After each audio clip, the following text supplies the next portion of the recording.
it was a really powerful and also fun film.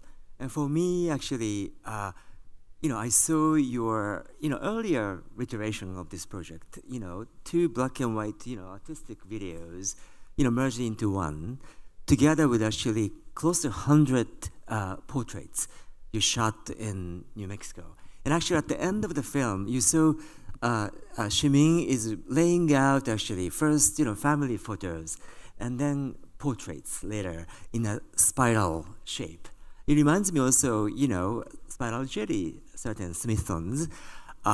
Those photographs were shown in the early exhibition, correct?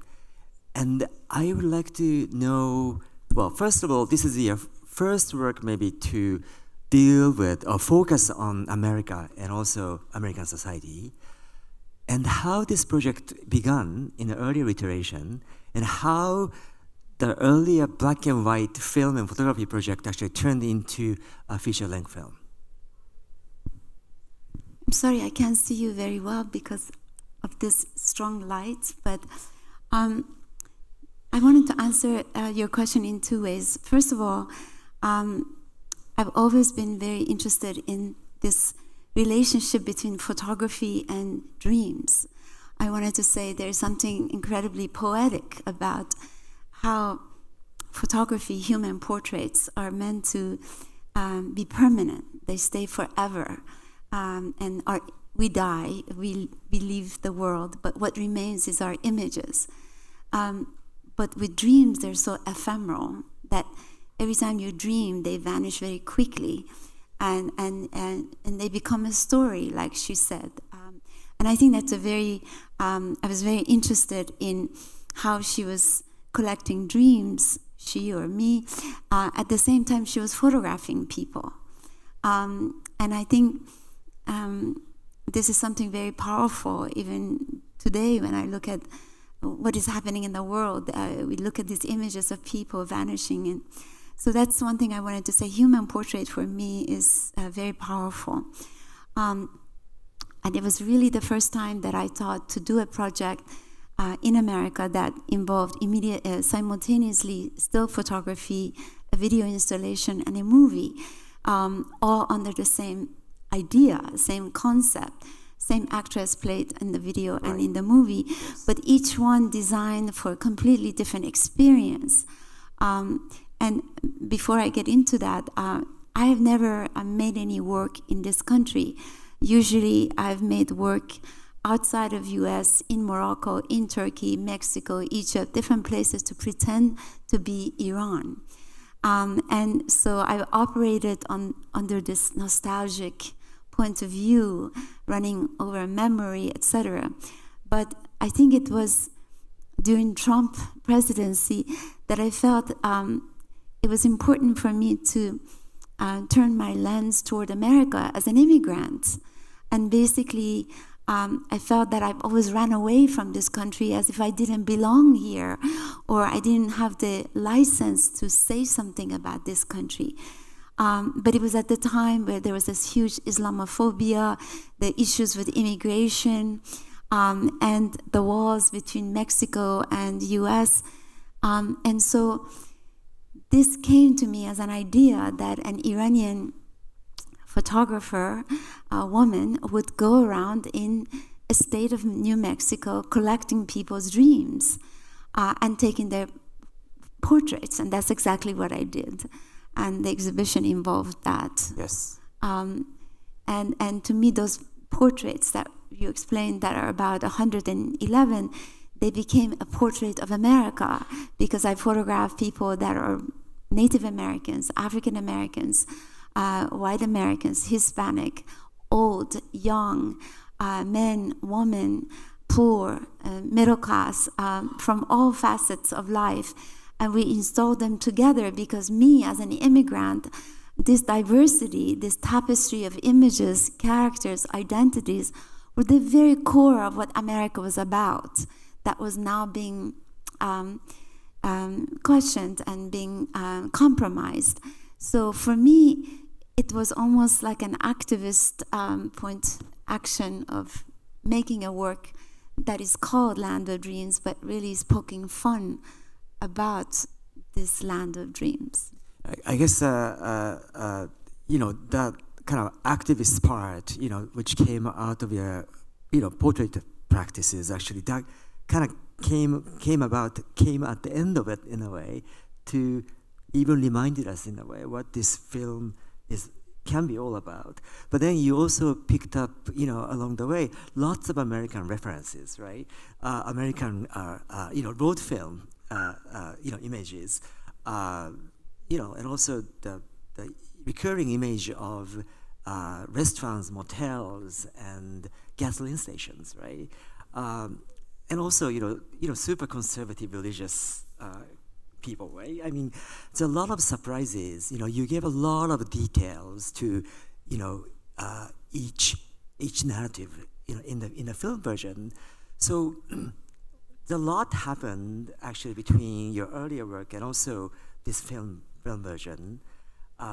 But seems to me though, contents of the work seems to be more and more relevant to the society now.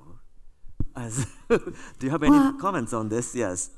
There's a lot of questions in there. I think that the essential part of this film was about how we as Iranians, we as immigrants, exoticize America.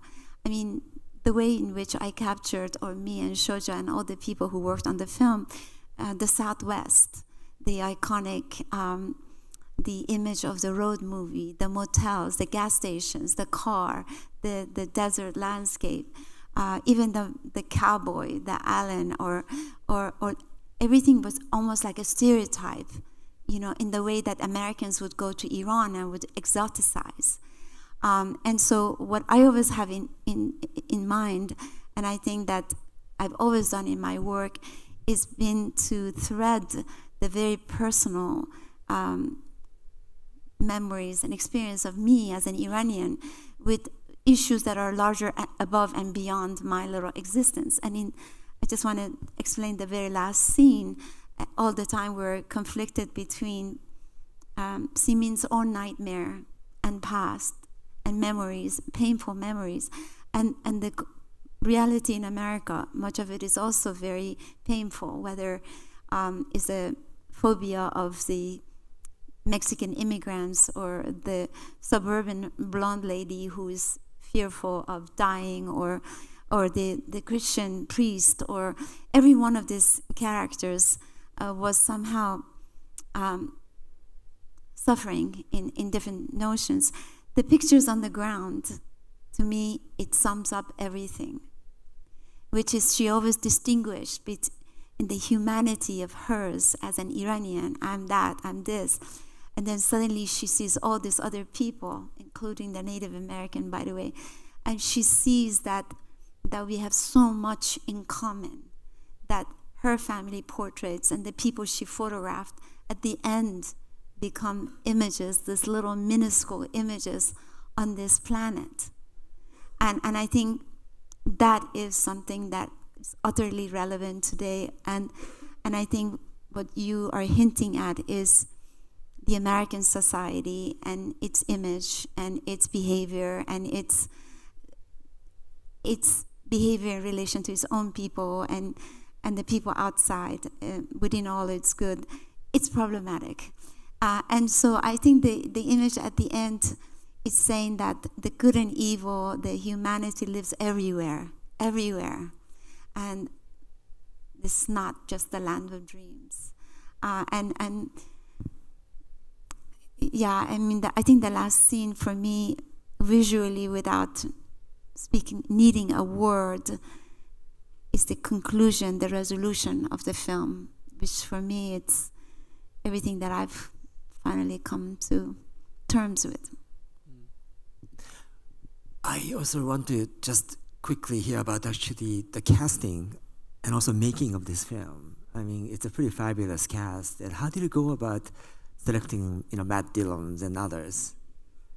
I'm glad he's not here, but Matt Dillon just fit the character, that kind of, because we talked about earlier that in some ways Alan and Mark created this contradiction in American identity, which is Alan was this a modern cowboy, super macho and arrogant, and this air of superiority. He knows it all. And then Mark, William Mosley, is this dreamer, this pretty boy that was very romantic and naive, a kind of a modern hippie. So there is this two-sided of American identity that I see as this super tough and soft, and she in the middle of these two men, and infatuated by both kind of a masculine and feminine, I think. So when I was looking at casting, I mean, Matt Dillon became an obvious choice, because even when he rode the motorcycle instead of a horse, he just felt like he was just playing himself. But and William Mosley, who was British, when I saw him, he was like that perfectly pretty, gentle, beautiful boy.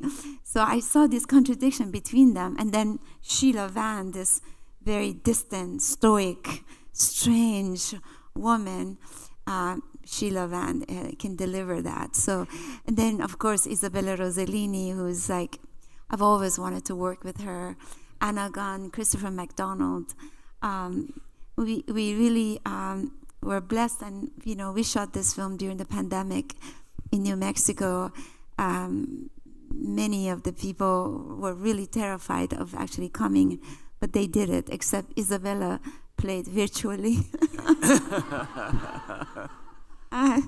Well, I think we have time for 3 questions. So it's very hard to see, anyone from here, but please raise your hand. Okay. Yes, you. Yes, in a gray sweater. Yes. Hi, thank you so much. This was really delightful. I have one question that came to me toward the end of the film. Did you ever consider giving her a friend? Say that again? Did you ever consider giving her a friend? Giving her a friend? You mean Sheila? Because she feels... Yeah, she had the 2 guys as friends. I just want to say, this, I told you at the beginning, this is a very strange film. And this is a very stylized film. And by no means she's normal. Nothing I make is normal. It would have been too normal if she had a friend. So I wanted her to be an oddball. And that she never really connected with anyone. But oddly, she connected with those guys for very different reasons. Okay, gentlemen. Oh, no, I'm so sorry. Yes, you. Yes, in the center. Very hard to see. I was wondering what color red means to you in your dreams. Color red. Okay. And why do you ask that? Was there a lot of...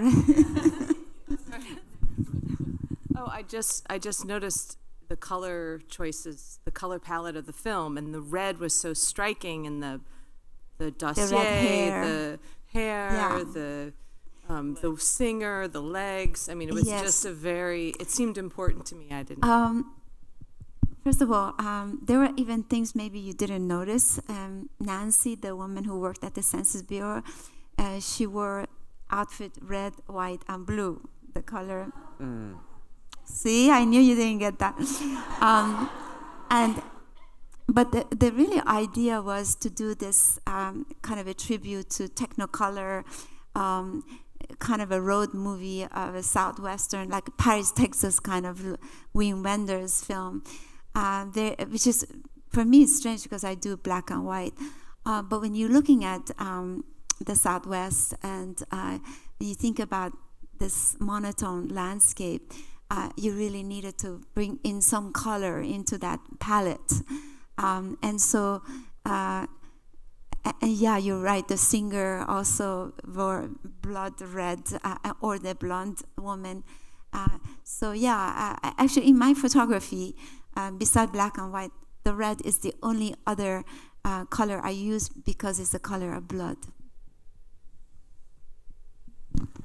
Okay, over there, I guess the person in a baseball cap, no? Yes, it's you. Yes. Yeah, I had 2 questions, but thank you. but I'll narrow them down. Can you just explain something about the genesis of the film with respect to how Mr. Carrière got involved? Thank you for bringing that up.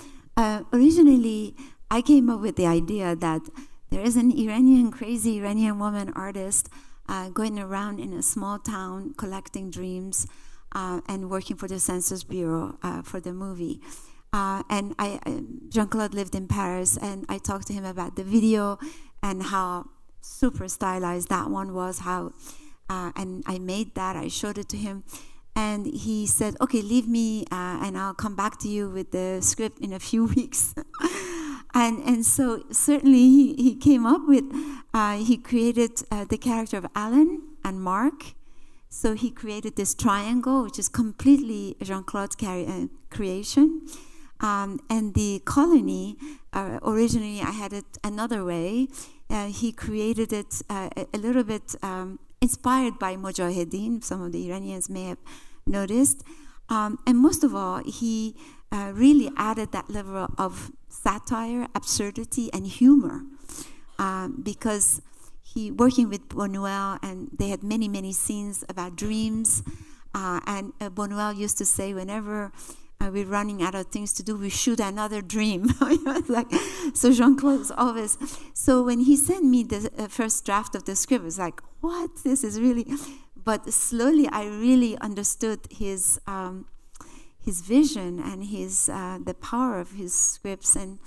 And so he made it into 6 short stories, basically, and each short story has its own characters, a little bit like Jim Jarmusch's The Broken Flowers. Yes. And each short story has its own protagonist, heroes, dynamics, problems, all of that.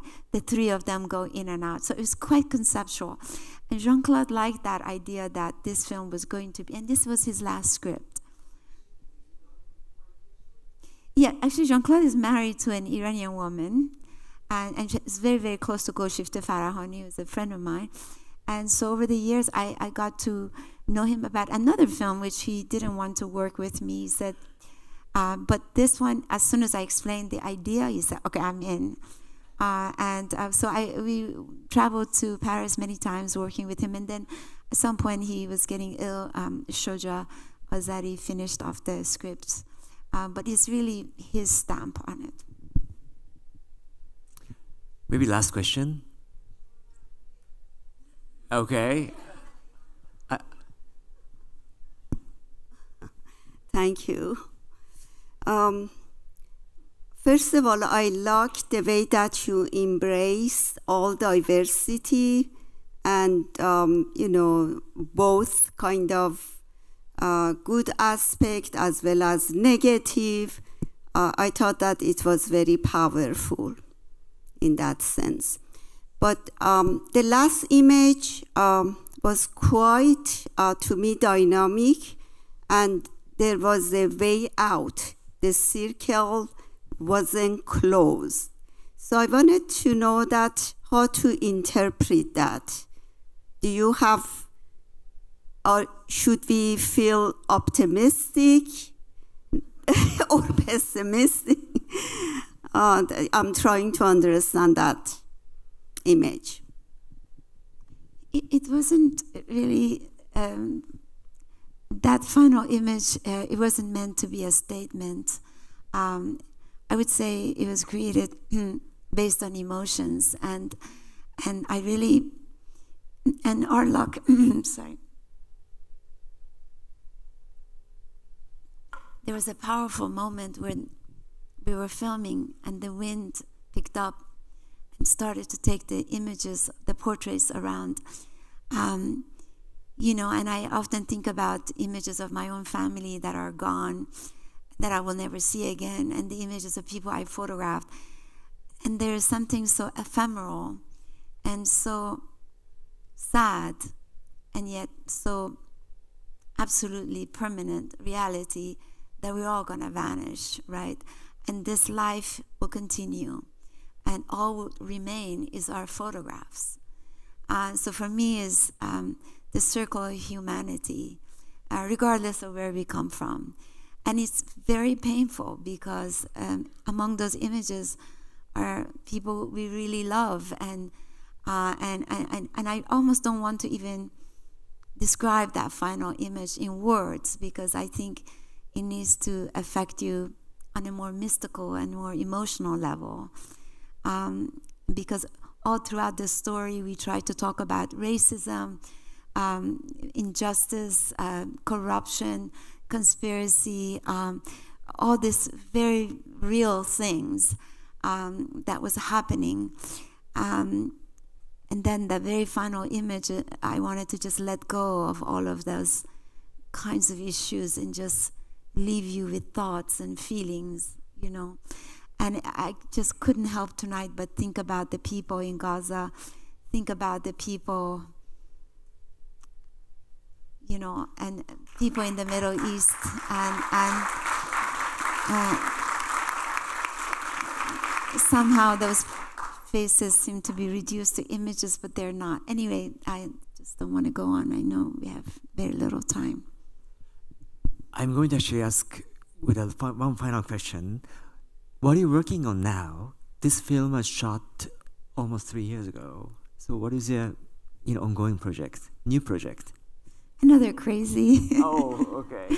You know, I have become very obsessed with the stories of immigrants. My next film is also another story about an Iranian woman immigrant. And I'm not going to say very much about it, but it comes out with a vengeance this time.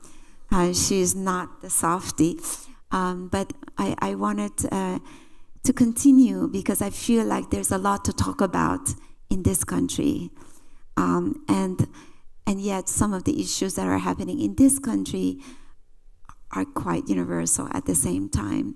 So I'm just trying to find my way toward another story.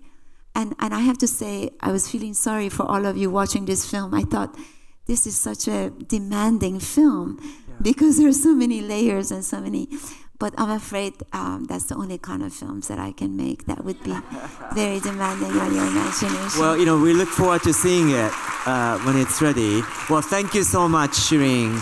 Thank you. Thank you, everyone. Thanks.